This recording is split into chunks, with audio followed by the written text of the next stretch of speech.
नमस्कार, स्वागत है आपका। आप देख रहे हैं न्यूज नेशन। मैं हूं आपके साथ संजय यादव। आप देख रहे हैं किसी भी खबर का संपूर्ण विश्लेषण करने वाला शो लाई डिटेक्टर टेस्ट, जिसमें आज बात करेंगे नेतन्याहू के उस न्यू ऑर्डर की जिसने मिडिल ईस्ट में भूचाल मचा दिया। नेतन्याहू का ये न्यू ऑर्डर न्यूयॉर्क से आया, जिसके बाद हिजबुल्लाह के आका नसरुल्लाह का सफाया हो गया। आईडीएफ ने इसकी जानकारी पूरी दुनिया को दी। हिजबुल्लाह ने भी ये मान लिया है, क्लियर कर दिया है कि इजराइल की एयर स्ट्राइक में हसन नसरुल्लाह अब जिंदा नहीं है, मारा गया। लेकिन सवाल यही है कि नसरुल्लाह की मौत आखिर कैसे हुई, मारा कैसे गया? नसरुल्लाह को मारने का प्लान कब तैयार किया गया और किस हथियार से उसे मौत के घाट उतारा गया? पूरी डिटेल रिपोर्ट इसमें। इजराइल के प्लान, नसरुल्लाह का सच।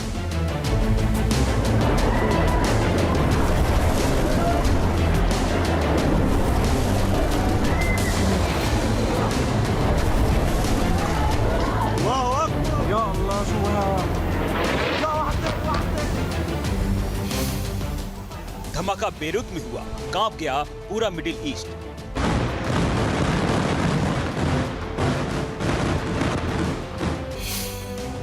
आग की उठती हुई लपटें मिडिल ईस्ट में बड़े खतरे की आशंका पैदा कर रही हैं।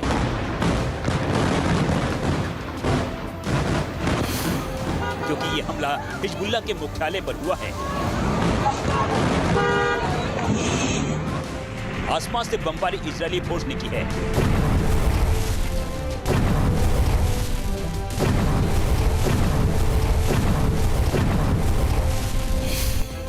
आईडीएफ ने हिजबुल्लाह के मुख्यालय पर इतनी मिसाइल दागी कि पूरा इलाका खंडहर में तब्दील हो गया।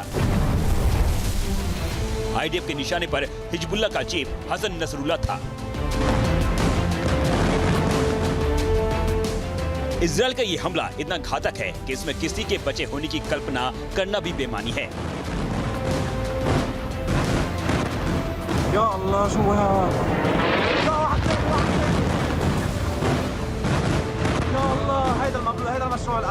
दुश्मनों से इजराइल का बदला कितना खौफनाक होता है, बेरूत से ये तस्वीर सबसे बड़ी गवाही दे रही है।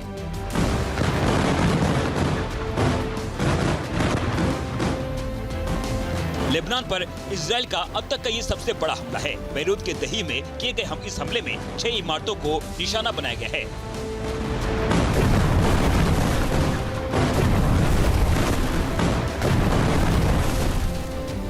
शुक्रवार की शाम करीब 6:05 पर इजरायली फाइटर जेट्स ने बेरूत में तबाही मचा दी। इस हमले में हिजबुल्लाह का केंद्रीय सैनिक कमांड सेंटर पूरी तरह से तबाह हो गया। हमले में नसरुल्लाह की बेटी जैनब नसरुल्लाह मारी गई।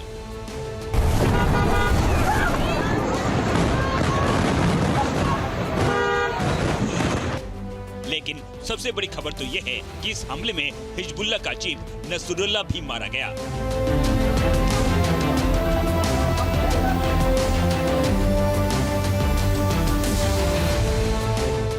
आईडीएफ की ओर से ऐसा दावा किया गया है। सोशल मीडिया के ऑफिशियल अकाउंट के जरिए दुनिया को आईडीएफ ने जानकारी दी।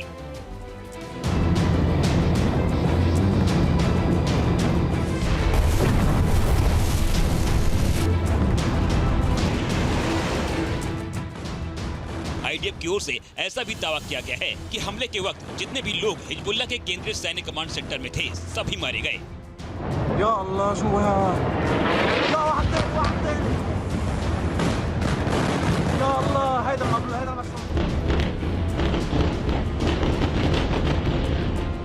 बेरूत में जब हमला हुआ तब क्या क्या हुआ, पूरी जानकारी देंगे। लेकिन सबसे बड़ा सवाल ये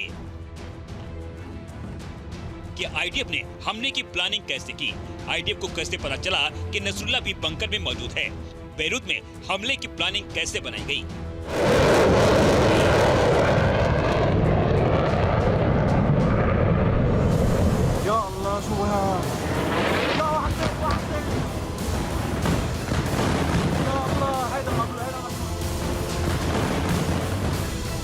क्योंकि बेरूत में जब हिजबुल्लाह के ठिकाने पर अटैक किया गया, उस वक्त इजराइल के प्रधानमंत्री नेतन्याहू न्यूयॉर्क में थे। सोचिए प्लानिंग किस कदर की थी। किसी को पता तक नहीं चला कि इजराइल बेरूत में हिजबुल्लाह के कमांड सेंटर पर अटैक करके इतना बड़ा बदला लेगा।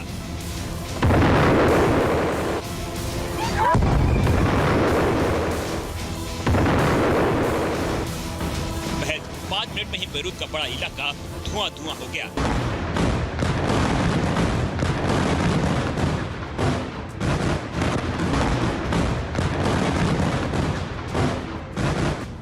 बिल्डिंगों का मलबा चारों तरफ बिखर गया। हर तरफ खंडहरी नजर आ रहा था। लेकिन 5 मिनट में बेरूत को शमशान बनाने की प्लानिंग नेतन्याहू के न्यूयॉर्क दौरे से पहले ही कर ली गई थी। बस उसे अंजाम देना बाकी था।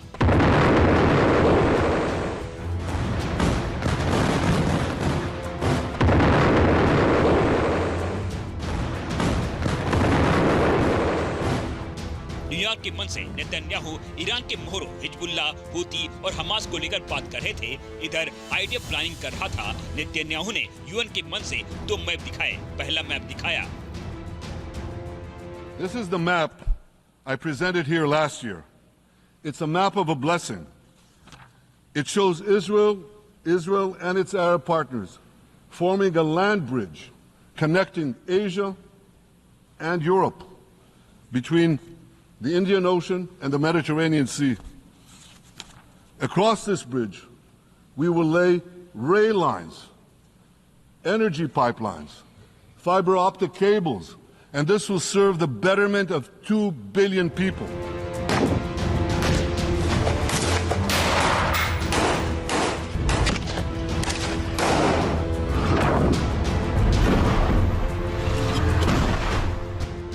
जाहिर है इजराइल के प्रधानमंत्री नेतन्याहू ने यूएन के मंच से पूरी दुनिया और खासकर मिडिल ईस्ट को ये बता रहे थे कि इजराइल वैश्विक विकास के बारे में सोचता है।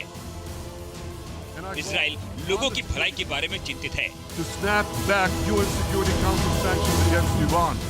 लेकिन मिडिल ईस्ट में विकास को विनाश की ओर ईरान ले जाना चाहता है, जिसके बारे में नेतन्याहू ने मंच से भी कहा और दूसरा नक्शा भी दिखाया जो नया था, ब्लैक रंग से रंगा था।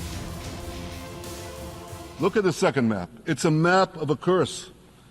It's a map of an arc of terror that Iran has created and imposed from the Indian Ocean to the Mediterranean.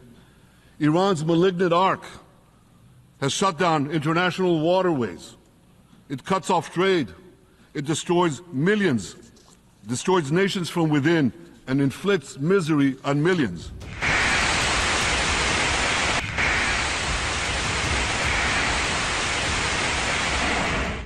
Hezbollah, Houthi और हमास तीनों का ईरान है।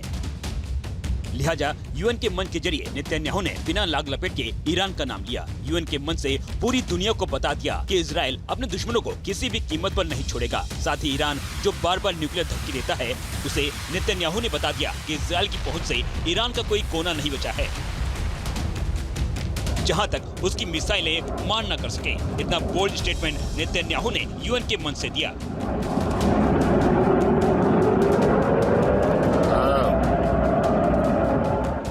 I have a message for the tyrants of Tehran. If you strike us, we will strike you. There is no place.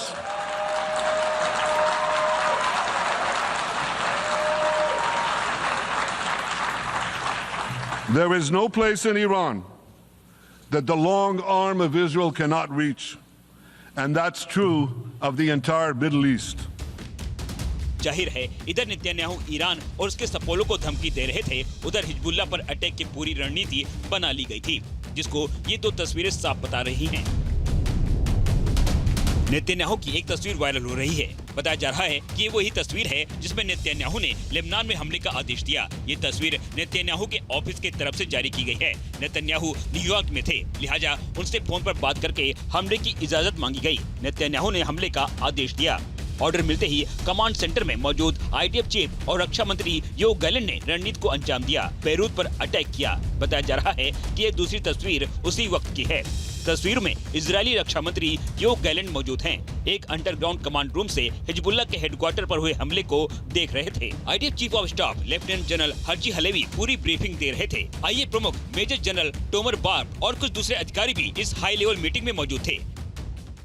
Netanyahu अपना trip schedule जो है उसे normal तरीके से फॉलो कर रहे थे दिखाने के लिए, क्योंकि उसी से दिखता था उन्हें कि अगर वो किसी भी तरह की वेवरिंग करते तो हो सकता है नसरुल्लाह का भी जो अपना हेडक्वार्टर में आना या ना जाना उसको अफेक्ट कर सकता है।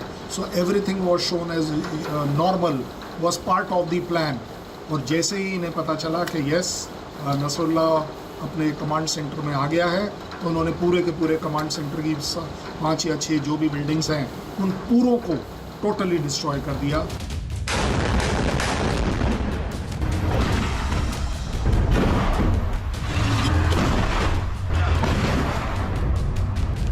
पीएम नेतन्याहू का आदेश मिलते ही इजराइल की फोर्स ने बेरूत पर अटैक करना शुरू कर दिया। मीलों से दूर तक सुनाई देने वाले शोर के बीच बेरूत की घनी आबादी वाले दक्षिणी भाग में धुएं के विशाल बादल छा गए। ये इलाका ईरान समर्थित हिजबुल्लाह का मुख्य गढ़ है, जिसको आईडीएफ के लड़ाकू विमानों ने मिट्टी में मिला दिया। अब यहाँ कुछ दिखाई दे रहा है तो वो खंडहर है।